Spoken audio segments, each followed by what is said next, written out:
Hello, all you positive heads out there. It's so good to be back with all you beautiful reflections of the one source consciousness that creates and animates all things.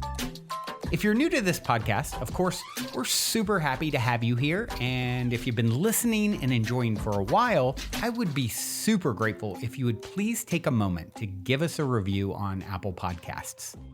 It's one of the best and simplest ways to pay it forward and help others find the show so that they too can tap into the powerful perspectives and positive vibrations we are collectively emanating. The other unique and magical way to share this show is by sending any friends you think would benefit from listening to this podcast our Game with the Universe link at positivehead.com/game. Also listed in the show notes, which will serve them up a quote-unquote random episode when they click it. Just instruct them before clicking the link to close their eyes for a moment and sincerely ask the universe to cue up the episode that contains the insight and perspectives that they most need to hear at this point in their life journey, and then click to listen to whatever episode is synchronistically served up to them. I have heard time and time again from people about the incredible results they received playing the game. So just tell your friends magical results are guaranteed or their karma back.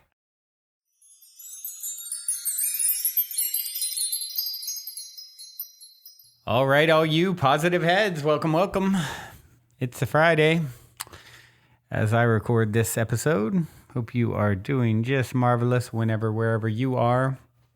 And today I want to talk about holding ourselves accountable.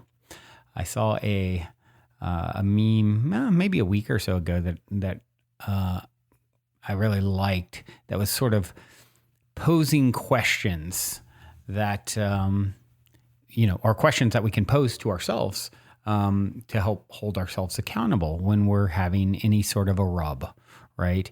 And, I think it's always important when you do have a rub with someone or a situation that's irritating you, getting under your skin, right? It's remembering, like Rumi said, how will our mirror be polished if we are annoyed by every rub?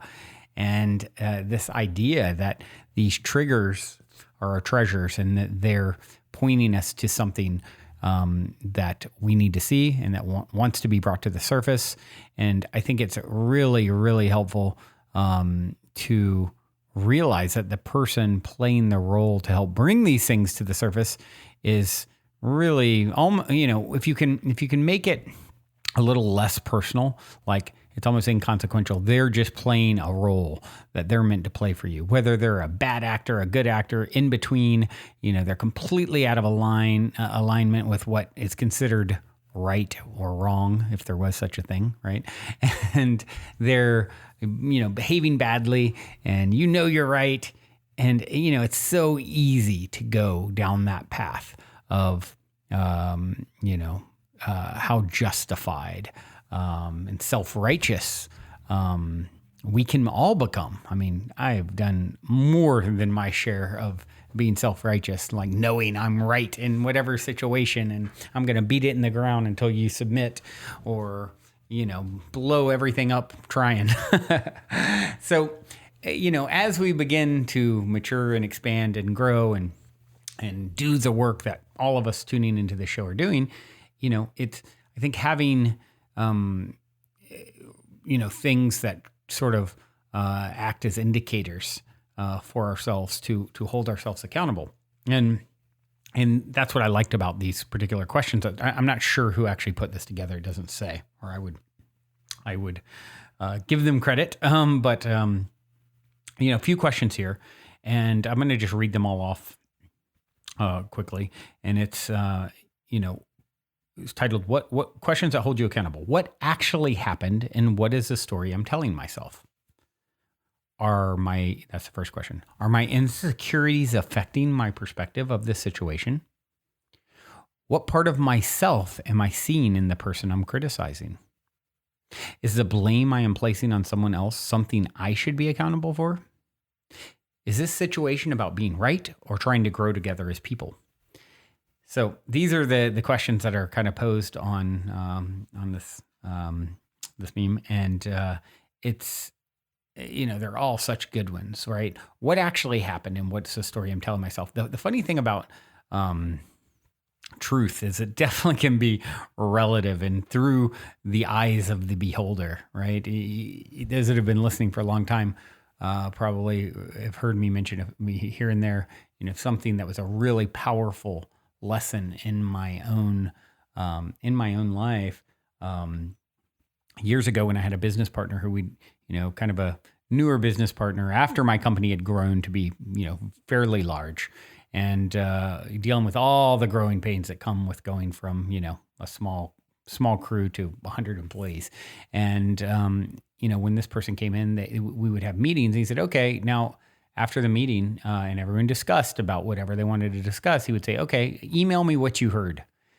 And it was shocking to kind of get feedback and see that, people were hearing people hear what they want to hear. It's like, we're not very reliable witnesses. Our brains filter things. We skew things based off of what serves us. It's not even necessarily malicious. It's like, it's sort of human nature. So if you can always know and accept when you're going into a situation like, okay, I am compromised in some way. I am seen through my own lens, based off my experiences, my past, my natural sort of inclinations, my sort of wishes and desires of how I want things to be. And so I think it's really important if things aren't, going smoothly in an interaction, which funny enough, I had a little bit of a rub with it with someone I'm working with earlier today. And it's like, okay, hold on, what actually happened? And what is the story I'm telling myself, right? Okay, am I frustrated with my own, my own lack of clarity and transparency into a situation? Is it maybe I haven't done my job as thoroughly as I could have done? And honestly, that was part of it. It's like, I should have been more on top of this. And now I'm trying to bring it to the surface, kind of better late than never. And this person's pushing back. And it's like, my irritation is heightened because I'm like, why would you push back on this? This should have been like, this is very rational and reasonable what I'm requesting we do. And by the way, in my own head, it should have been done a long time ago and I should have seen to that, right? So, is my reaction tied into my own, shortcomings, right? What actually happened? Or am I telling myself, I've gotten to a point where I can at least own up when I'm and observe when I'm doing these things and out of, not fully seeing things clearly. And that's such a huge start. Like, hold on, this is being seen through the lens of my own frustration with myself in some way, and that goes to the next question. Are my insecurities affecting my perspective? Right. I'm feeling like I'm feeling poorly about, how I have performed leading up to this now issue. And so, it's one of those things where you can, it's so prevalent in even like business, right? Where it's like, people are seeing things through a lens where they're, in trying to prove themselves. There's a funny story of, I read in a book years ago, and it was talking about this very thing with like CEOs down to the, kind of the worker, and you've got all this hierarchical stuff in business. And it's like this new CEO came in and he wanted to show how on it he was. And he came to the workers' floor and there's a guy standing against the wall. And, as he's looking at the, touring the facility, he notices this guy leaning on the wall. He can't believe the guy would just stand around on the job. So he walks up to the guy and asks, what are you doing here? And he said, I'm just waiting to get paid. And the CEO is like, how much do you make a week? The guy's like, 300 a week. The CEO quickly gets out his checkbook, hands the guy a check, made out to cash for $1,200 and says, here's 4 weeks pay. Now get out and don't come back. And the man puts his check in his pocket. He walks out.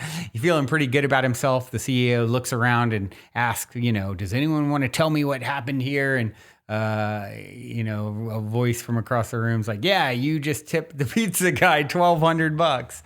And this is a great example of like ego being in the way and thinking we've got some clarity and visibility and in jumping to conclusions, right? Before we continue on with today's episode, I'd like to take a quick moment to tell you about a podcast that is focused on answering the big questions in life called Stories of Impact. Did you know that there are researchers out there working daily to discover scientific evidence about how you can flourish?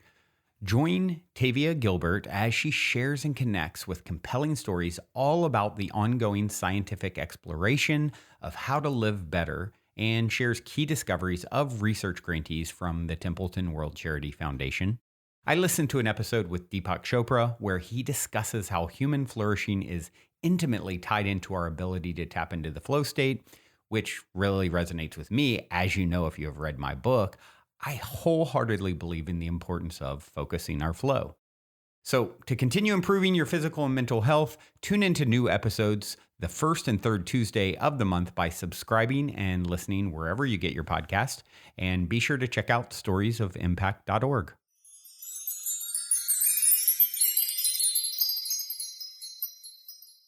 It's like the jumping to conclusions, Matt, and who's seen Office Space? Oh man, as soon as I say that, I think of that. One of the best movies of all time.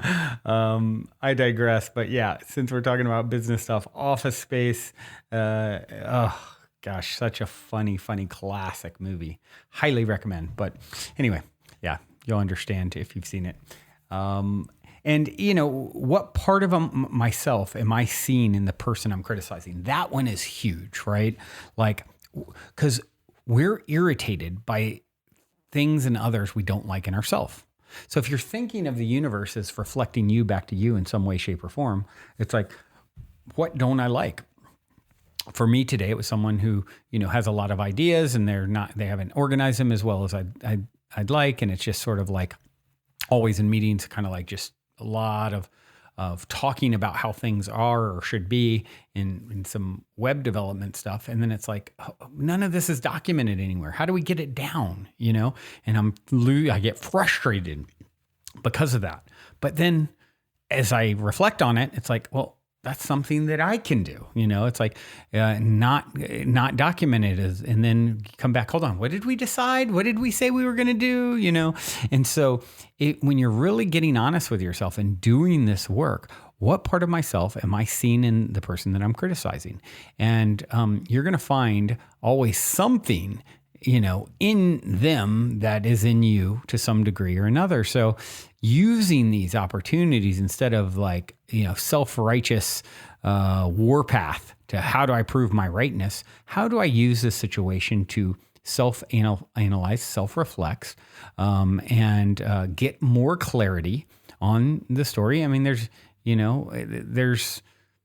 like the truth is hardly ever, especially being recounted later, it's like it's always being filtered through this lens. So being honest about that, right? And then, the other question, one of the next questions, am I placing the blame on someone else that I should be accountable for? Where can I take more accountability, right?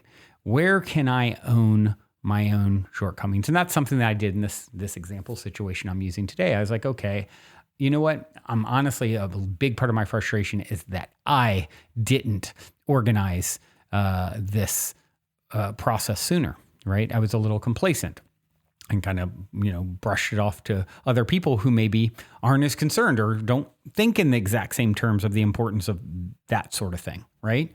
So who's to blame? Another big thing happens all the time with businesses. It's like if a CEO or manager hasn't given their employees capable processes, and then if things aren't working, which happens all the time, by the way, and then of course, what do? Well, the employee's going to do something, right? And then the CEO is really mad because it didn't, something went afoul. Well, hold on, what process was given to them? Right. And so that's a big piece of it. It's like, are you the root of, anytime you're having a rub with someone else, look to be really honest and say, hold on, can I trace back the root of the problem in any way, shape, or form to me that I contributed wholly, partially, whatever it may be? Am I somehow, a player in baking this cake of dysfunction? And, like in my example today, I can take ownership for that and did, because I've trained myself. If you went back 15 years, like I'd go down with the ship fighting about my rightness and only seeing it through my lens and not really, self-analyzing. And the fact that we are all at the point where we're doing that is huge, right? And knowing when to, apologize if, even if your point was, a great one that you made, but yet it was delivered in a way that was unhealthy with anger, or screaming or, being ugly, whatever. Being able to own, I think it's such a sign of intelligence. The more you know, the more you realize you don't know. Humility is a superpower, right? And when you do that, you open up all the energy. Everyone gets locked up in disagreement, and people sort of will drive their heels in, like I'm rooted, I'm going to fight this to the end. But when you open it up, I can see your perspective, and here's where I can own where I was out of alignment. And all of a sudden, then next thing you know, everything is reflecting everything, right? Now, the next thing you do, now they're saying, well, okay, yeah, I can kind of see where I was too. Now they start reflecting that energy, right? It becomes contagious in a very good way. So, this, I got to be right, rather than trying to grow together as people, and knowing that those that, annoy you, that cause a rub, are actually angels sent into your life to help you work through this stuff. Questioning, self-examining, doing that, you're literally upgrading so quickly when you get to that point. And so, yeah, this is, of course, I had bookmarked to kind of talk about this the other day, and then had an example of it myself this morning. So, forget being right. It's like, do you want to be right, or do you want to be happy? Do you want to be right, or do you want to grow? And you came to grow. That's what your soul came to do. You're not going to none of us are going to get to the other side and say, oh, man, life review. Oh, look at this. I was right 95% of the time. It's like, here's your gold star, and you get to ascend. You get to front row seats to hear harps in heaven. That's not going to happen. It's how much were you willing to, the more that we, it's like Saint Francis said, of Assisi said, it is in giving that we receive. It is in pardoning that we are pardoned. The more flexible in bending you are, not in a way that lets someone ever run over you, mind you, or do awful things, but just really going the full mile and trying to see it through their lens and trying to give them the benefit of the doubt. And, that approach, the universe, once again, is what you're doing, it's going to reflect back to you. The harder you are, the firmer you are, the less forgiving you are. Well, guess what the universe is going to do? It's going to reflect that same energy right back to you. So, yeah, we're doing it. That's the formula. And I'm proud to be in the process with each and every one of you. And that's my show for today. Hope you've enjoyed. I hope this has helped in some way, shape, or form. I do have a song to leave you with, and that song is Lighthouse by my dear friends Equanimous and Ruby Chase, along with Momentology. Hope you enjoy. Until next time, journey well.